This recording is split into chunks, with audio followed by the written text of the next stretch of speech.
بەڵێ ئێمە لە زوو خەریکین ئەم هەمانگە دروست بکەین بەسپاسەوە لە لایەن پەیوەندیەکانی یەکێتی نیشتیمانی کوردستان لە کۆماری ئیسلامی ئێران بە تێچووی هاوسەرۆکان و کۆماری ئیسلامی ئێران توانیمان وها هەنگاوێک بنین بۆی هاوکێشەی سەفەر وەک جەنابەت باس کرد پێچەوانە بکەینەوە. ئەم پرۆژەیە ئەم نەخۆشخانەیەکی تایبەتە بە چارەسەری بەرکەوتوانی چێکی کیمیاوی.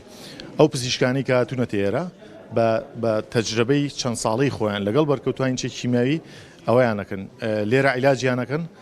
پێش وەختە ئێمە زیاد لە هەفتەیەکە مەشغوڵی ئەوەین کە پشکنینی سیتیسکان و ئەو کاری هەناسەکانیان بۆ بکەین، ئەوانیان کە پێویستیان بە پزیشکی چاوە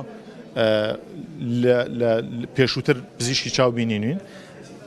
ئەو نەخۆشانەی کە پێویستیشیان بە چارەسەری ئەوەیە عملیاتە لە دەرەوەی وڵات بە نمونە چاندنی گلێنەی چاو بەسپاسەوە 30 کەسیان لەلایەن کۆماری ئیسلامی ئێران، 50 کەسیان لەلایەن هاوسەرۆکانی یەکێتی نیشتیمانی بەسپاسەوە لەگەڵ 50 کەسیشان لەسەر ئەرکی حکوومەتی هەرێمی کوردستان. بەواتایەوەی ئێمە لێرە دانیشتوین خزمەتی تەواوی بەرکەوتوانەکەین.